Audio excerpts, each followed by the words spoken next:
When a plane in normal flight is flown below a safe altitude and slams into the ground, it is a deadly type of accident known as controlled flight into terrain. Automation and training have cut fatalities in half since 2010, but technology hasn't eliminated the problem. Pilots have to maintain their manual handling skills, but they also have to maintain the ability to properly manage and use automation. Before advances in technology, flying in dark skies and bad weather was even more complicated.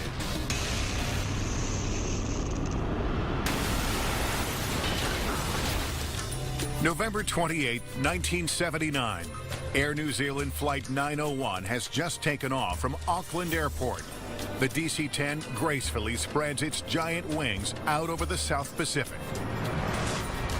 For the third year in a row, Air New Zealand is offering popular sightseeing flights to one of the most remote and fascinating places on the planet, Antarctica.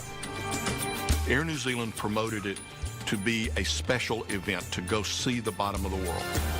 They were selling an experience. But just minutes from their final destination, a terrifying explosion shatters the silence. It's so loud, it seems one of Antarctica's largest volcanoes is coming to life. It's summer in New Zealand, and Captain Jim Collins is very proud to have drawn one very plum assignment.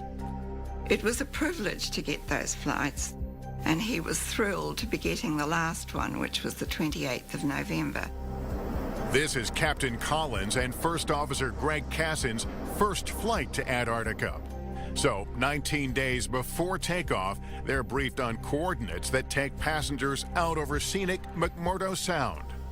They were careful to devise a complex but easily flown route that gave the passengers the maximum view.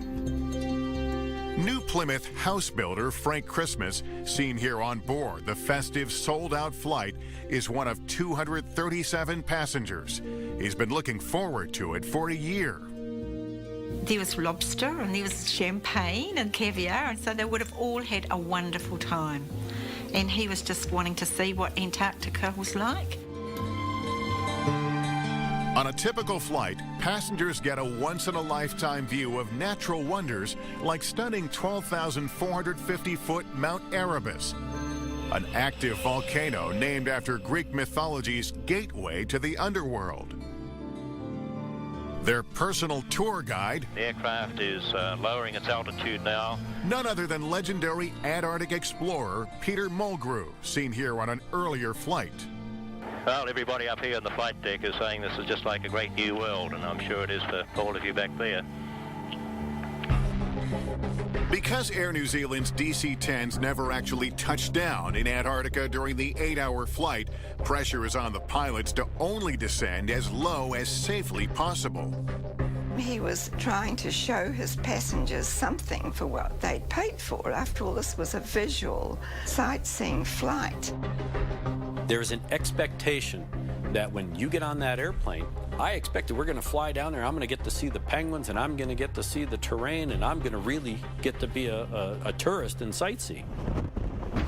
But Antarctica is as dangerous as it is beautiful. Deputy Police Officer Ted Robinson is stationed at Scott Base at the foot of Mount Erebus.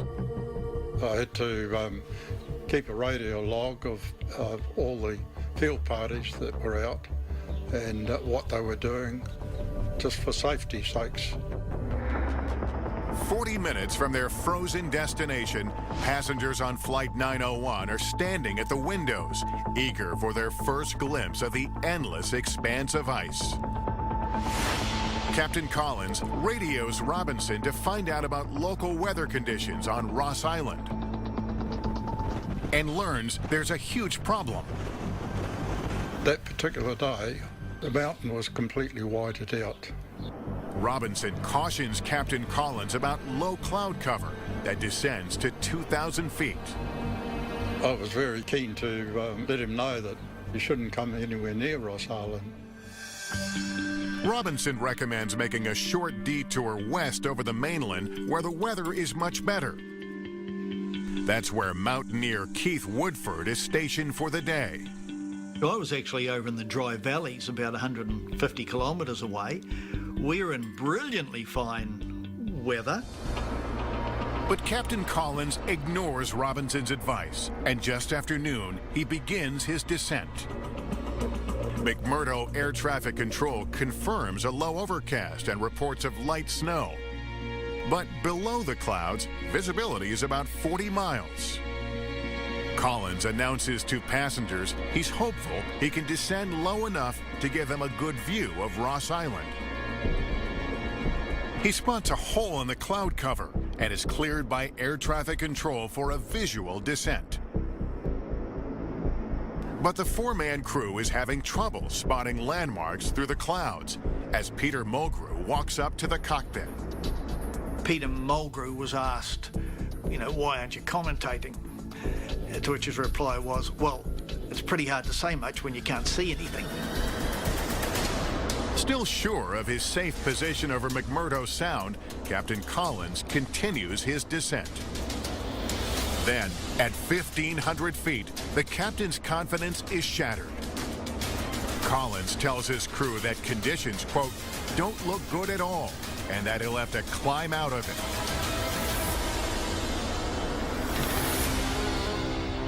Ominously, a minute later, all transmission from Flight 901 stops.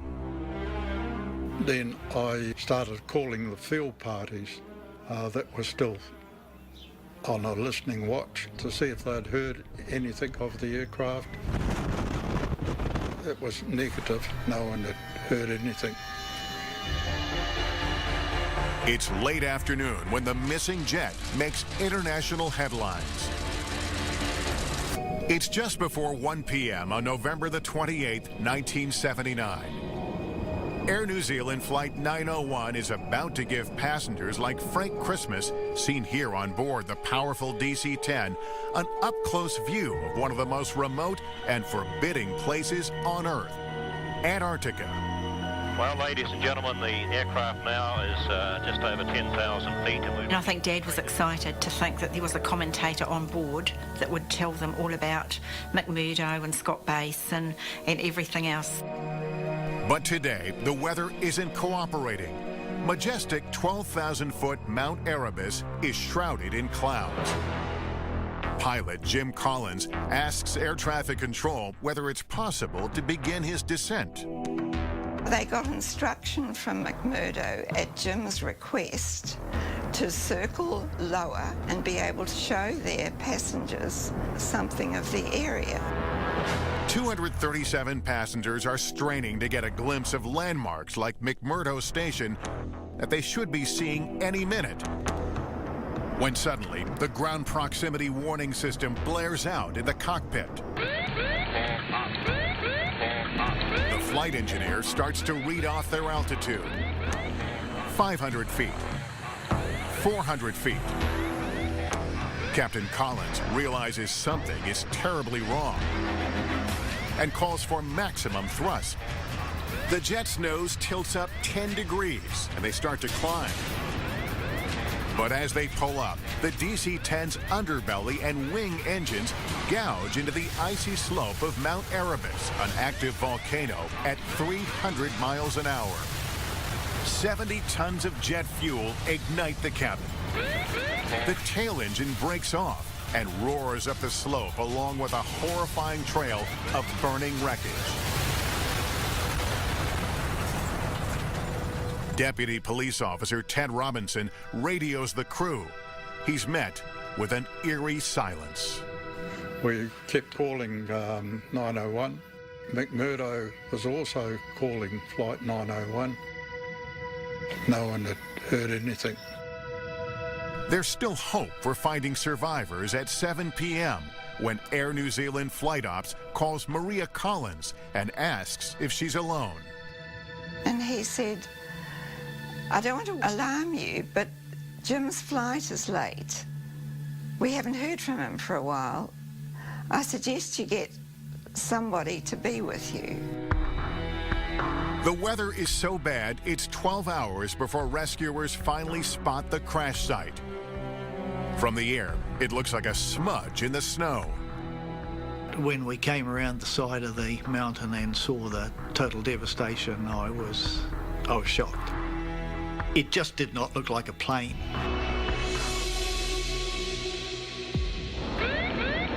Due to the speed and force of the crash, coroners determined all 257 people on board died instantly. Mountaineer Keith Woodford has his own ideas about how New Zealand's deadliest aviation disaster could have been avoided. If they'd had acted 10 seconds earlier, there's a reasonable chance the plane would have been able to climb out of it. So close. But why was the plane flying so close to the volcano? Investigators discover that on the morning of November 28th, Air New Zealand Flight Ops changed 901's final flight coordinate. Instead of flying their usual route down the middle of McMurdo Sound, the jet's route was shifted 26 miles to the east over Lewis Sound and directly into Mount Erebus. Clearly, the pilots couldn't see the mountain or they'd have flown around it. In June 1980, the Office of Air Accidents releases its findings, known as the Chippendale Report. It cites pilot error for flying at low level in an area of poor visibility when the crew was uncertain of their position. But in April 1981, a parliamentary investigation known as the Mann Report absolves pilots from any blame. Instead, Justice Peter Mann faults incompetent airline procedures, which change flight coordinates without warning. In a subsequent appeal by Air New Zealand, the New Zealand Court of Appeals faults Mann for overstepping his authority, but does not overturn his findings. The people of New Zealand have never gotten a clear answer to questions about exactly who is to blame for Flight 901. Everybody's got opinions, but a lot of the evidence just has never been considered. But one thing both reports agree on, weather was a key factor. The record shows that they had thought they could get into clear air below the cloud at about 2,000 feet. A weather condition called sector whiteout made the flanks of Mount Erebus seem to disappear. The optical illusion caused the approach to Lewis Sound, flown by Flight 901, to look identical to the approach they believed they were flying over McMurdo Sound. They were seeing what they expected to see, a cloud base above them, a bay or whatever in the front, mountains to either side of them, exactly what they expected to see. These whiteout conditions are very, very, very real. To be able to tell what's ice and what's overcast skies, the color's the same. And you cannot really differentiate it. Ted Robinson has never been able to make peace with the fact that the crew didn't heed his advice to detour over the mainland where the weather was clear, and that he never had his say in front of Office of Air Accidents investigators. I maintain that I should have been called to that inquiry. Maria Collins says she has never asked for sympathy. I miss him. Still. But feels her husband's reputation has been unfairly tarnished. Why would he ever, in that situation, jeopardize anybody's life, let alone your own? For passenger Frank Christmas's daughter, the emotional scars run deep. I hated the word Mount Erebus. I just did not even want to know about it. But when I got there and saw it, it's the most beautiful place on earth. I am consoled 100% that Dad's final resting place is in such a beautiful place. It's December 20th, 1995. In a little over 3 hours, the twin-engine Boeing 757 is scheduled to land in Cali, Colombia, just in time for the holidays. If it was my birthday, my 21st birthday, so the trip to go back home to Colombia was a gift for my birthday and to celebrate Christmas and New Year's. Mercedes Ramirez's family was on standby for the flight during a 2-hour delay because of a snowstorm in the Northeast. They end up getting the last 3 seats. Miami-based crew captain Nicholas Tafuri spots lights far below, dotting Colombia's northern coast. This is his 14th flight to Cali. Tonight, his first officer is Don Williams. Just after 9 o'clock, they begin their descent and plunge into darkness in a narrow corridor between the towering Cordillera Central Mountains. When you fly over terrain that doesn't afford a lot of lighting, backlighting, it's like flying into a black abyss. Adding to the danger, 3 years before, anti-government guerrillas destroyed Cali's radar station, and it wasn't replaced. So air traffic control can't tell when planes are off course. That means 965's pilots will be relying on radio navigation beacons to guide them safely through the narrow mountain corridor to runway 1. Flying in areas where there is no radar, where there is limited air traffic control services, puts additional workload on the pilots. The weather in Cali is calm and clear, so air traffic control offers a straight-in approach to runway 19. The crew accepts the runway change, even though First Officer Williams says they'll have to scramble to make it in time. A runway change is not an unusual circumstance.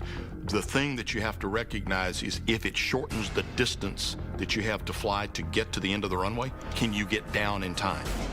The jet is descending more than 1,400 feet a minute as pilots fall further and further behind their landing checklist.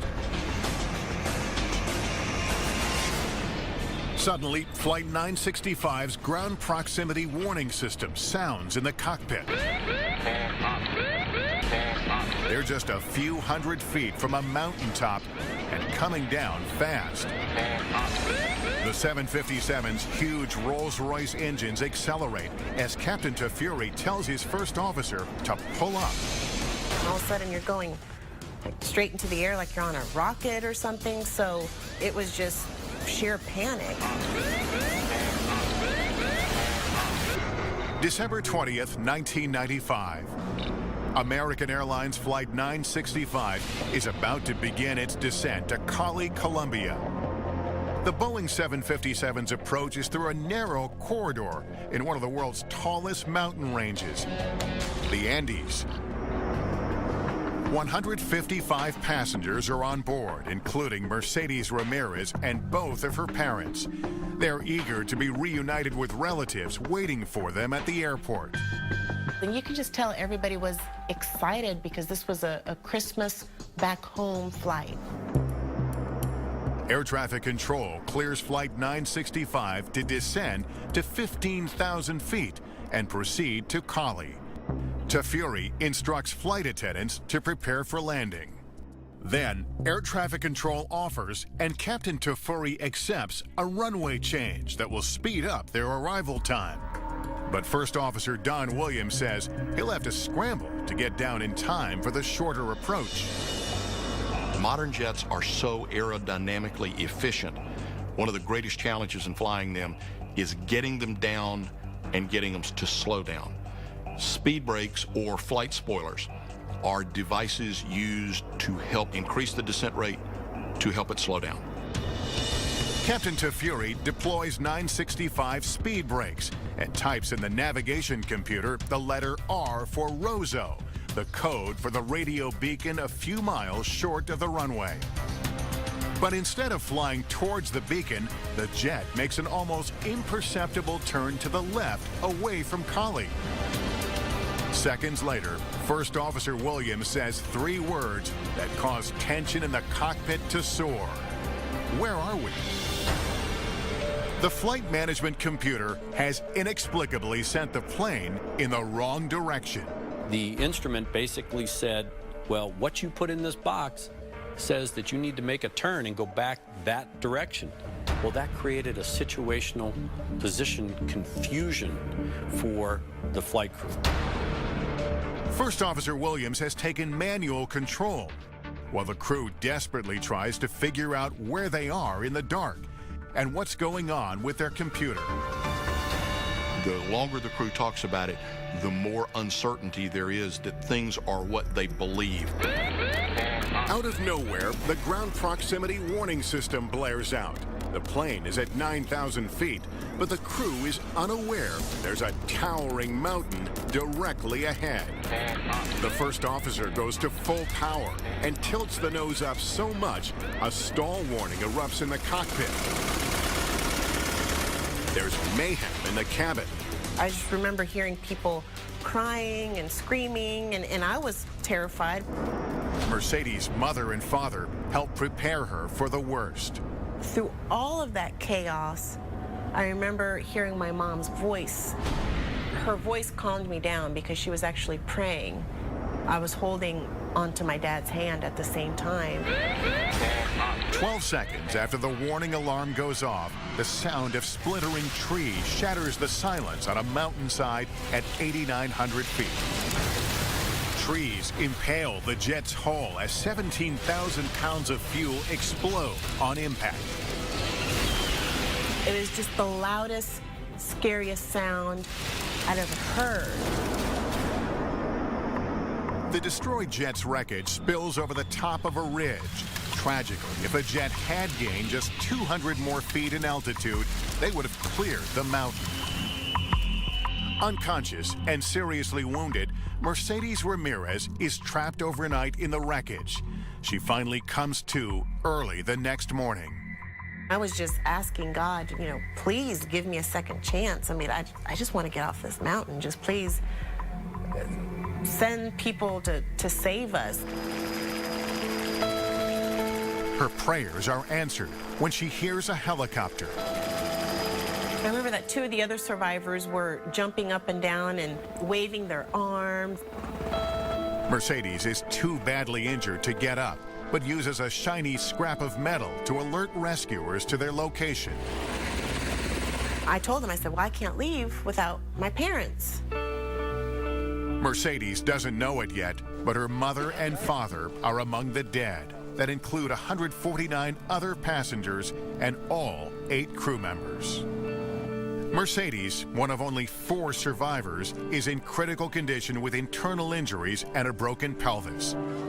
My GI tract, intestinal area, had to be operated on and rerouted to get better.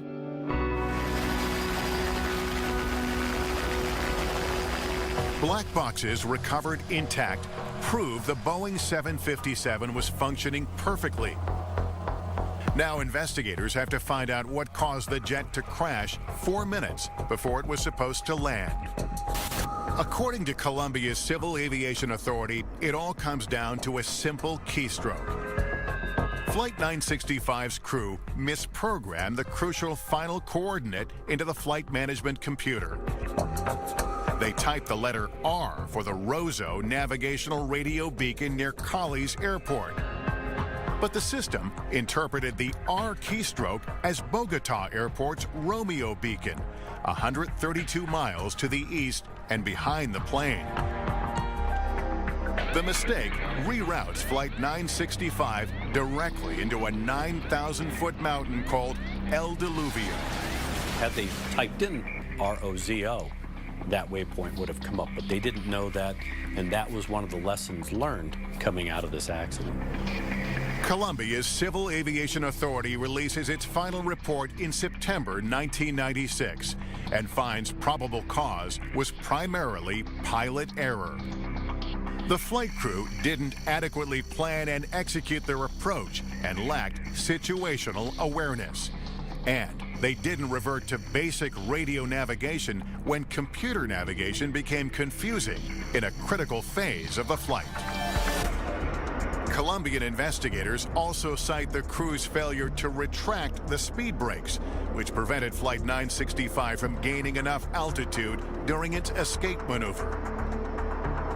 Out of this accident came a design change that if you called for maximum power for CFIT escape type maneuver, that if the speed brakes were deployed, that they would automatically retract.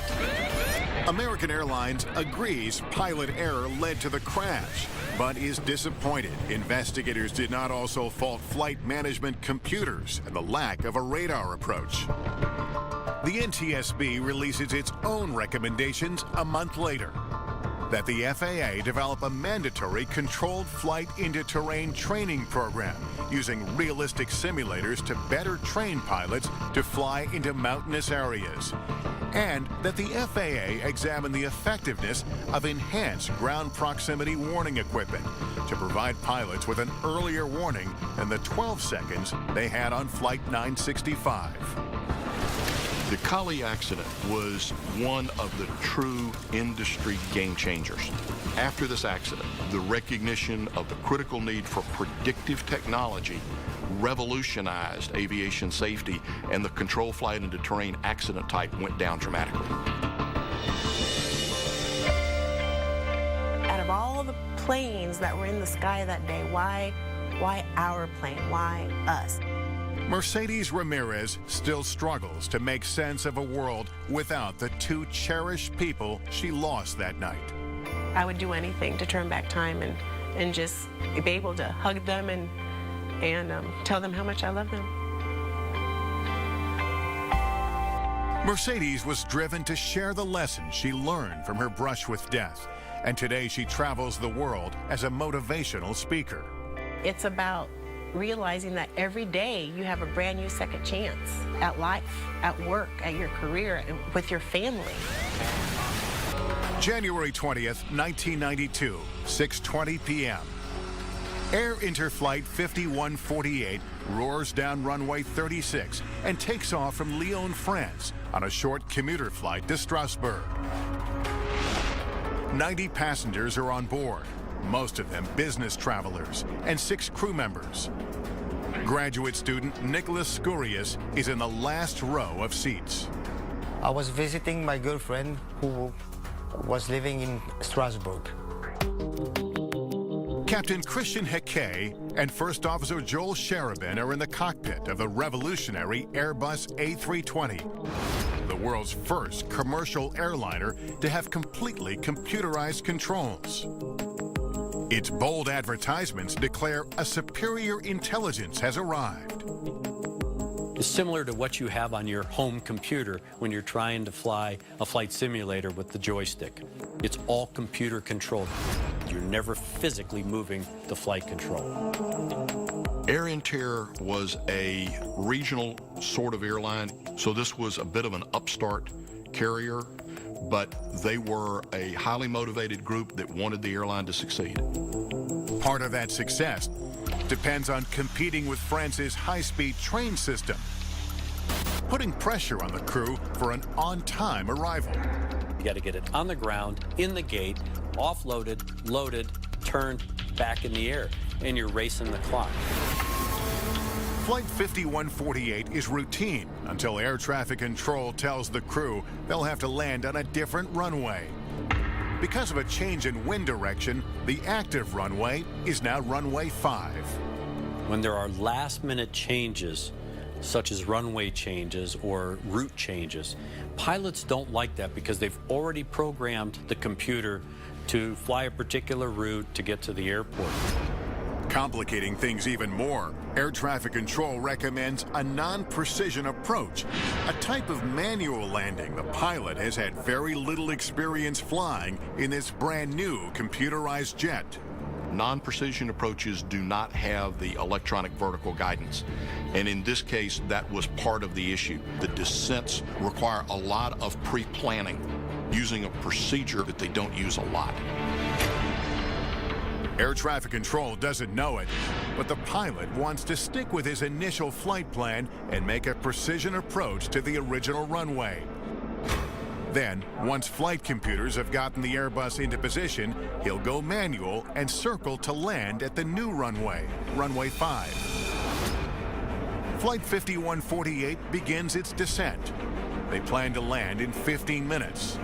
But there is growing tension and a growing problem in the cockpit. Captain Hickey is getting behind his breakthrough jet. Getting behind the airplane is a widely used statement to say that the pilot's thinking of what's going on is behind where the airplane actually is. At 7:13, Captain Hickey finds out he'll have to switch to manual even earlier. Otherwise, he'll have to wait for 3 other jets scheduled to take off from the same runway.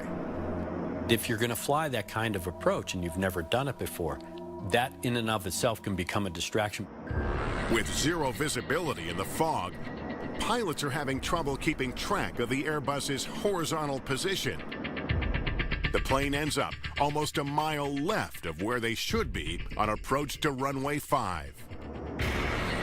At 7:19, landing gear is down and locked. But the Airbus is descending way too fast at 3,300 feet a minute. Passengers are completely unaware of the serious problems in the cockpit.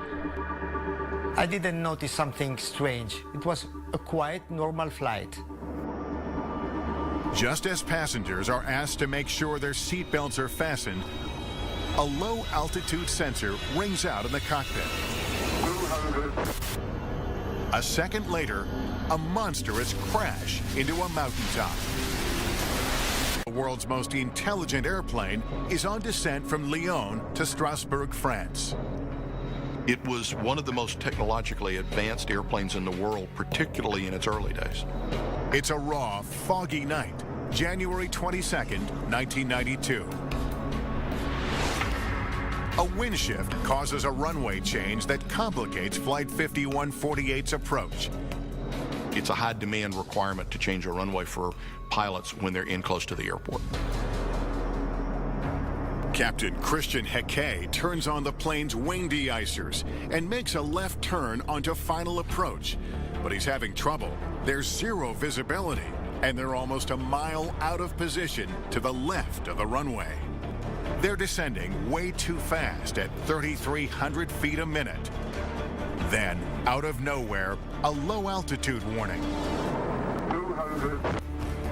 1 second later, the Airbus slams into Mount Saint-Odile. The noise of the disintegration of the airplane was so huge that I didn't hear anything else. The nose section disintegrates when 1,200 gallons of jet fuel ignite. The plane's undercarriage tears off as it plows through the woods. You are going right, left, hurting your head in the front of the seat. The last 7 rows, including Nicholas Scurious' seat, shear off from what's left of the plane. I realized that the airplane was completely disintegrated. I was completely terrified. Scurious escapes out into the snow, but he hears another survivor trapped in the wreckage, a panicked mother trying to save her baby girl. The mother was not able to move, so I have to take the baby. The mother and daughter and 7 other passengers survive more than 4 hours on the snowy mountain waiting for rescuers to arrive. The horrific crash claims 87 lives, including both pilots and 3 crew members. In November 1993, France's Ministry of Transport and Tourism releases its official report. Investigators cite a chain of causes. First, the crew was late in modifying their approach strategy and did not properly configure the plane for landing. The sequence of events in this particular accident was in a very compressed time scale. They can't process or assimilate the information fast enough to identify it, understand it, correct it, and execute. But the fundamental cause cited by investigators is the pilot's failure to correct the abnormally high rate of descent of 3,300 feet per minute. Investigators say the error occurred because of confusion about a crucial knob that controls both vertical speed and flight path angle. They mistakenly believed that they were setting up a 3.3 degree descent profile But with the mode selection they had made, they set up a 3,300 foot per minute rate of descent, which the airplane struggled to make. The ergonomic design was poor. It should have either been a button that identified what mode you were in, or it should have been two separate panels. Other causes cited in the investigation: below average crew interaction and poor communication, and the absence of a ground proximity warning system which deprived the crew of one final warning opportunity. Given that this was a short-haul, fast operation, they were going to get a lot of nuisance warnings, and they didn't want that presented to the flight crews all the time. Air Inter defended its lack of a ground proximity warning system, saying it would not have prevented the crash. By the end of the year, Europe's joint aviation authorities require all air transport aircraft to be equipped with a ground proximity warning system.